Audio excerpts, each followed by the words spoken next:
Unlike the majority of Hallmark Christmas films where the ending is predictable from the first minute of the film, Family for Christmas is one where I actually, as soon as I read the description before watching it, I was desperate to know how it ended. And I'm not going to explain how it ended in this, so there will be no spoilers, but I will say that I had no idea where this film was going, and that is something I love.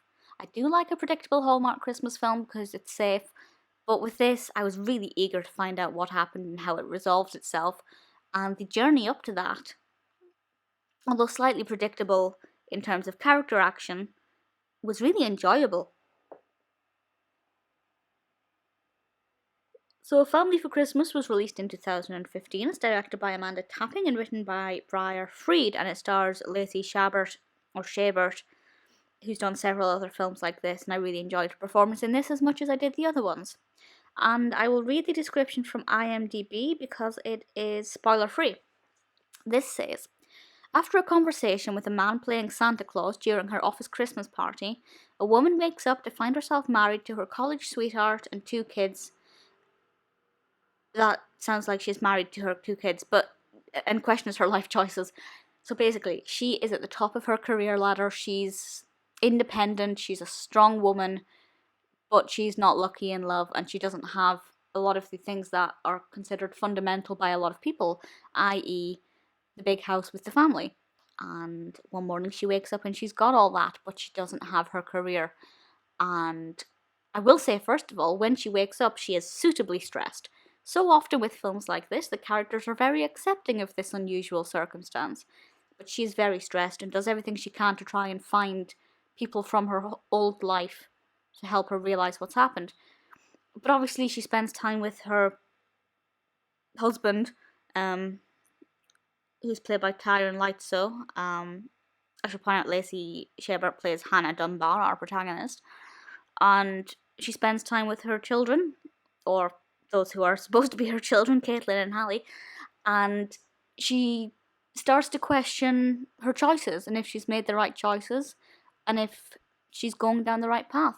And in that respect, it is a pretty traditional Hallmark film. Usually a Hallmark film, their Christmas films, will be about somebody who is having to question their life and do they want to have a change of heart. That's not different. But because she's magically gone into this alternate reality, I didn't know how she'd get out of it or what would happen or if she'd go back to her old life. I genuinely had no idea, and I think the way it was resolved was really satisfying. It could have been more cliche, it could have been predictable in the sense that once you're kind of building up and you think you know where it's going, it didn't for me. It went somewhere different. So I really liked it. I think Hanna as a character is very likable.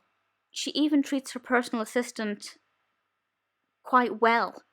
She's a little bit abrasive, but she's still quite warm to other people. She's not completely stuck up.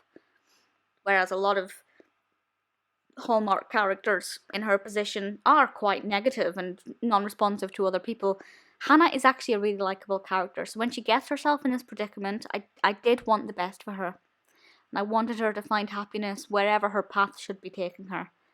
The development of the narrative was really nice. The pacing was really good, and I have no complaints. It's not really a Christmassy film. It didn't feel festive at any point, really, apart from obviously the presence of this magical Santa.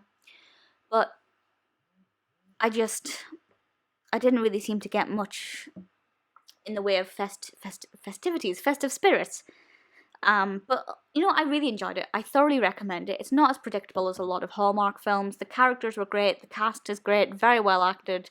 The chemistry on screen, where necessary, is brilliant. As I said, Lacey Chabert does a great job at feeling distressed and looking distressed when she needs to. I have no issues with it, and I would be very happy to recommend it.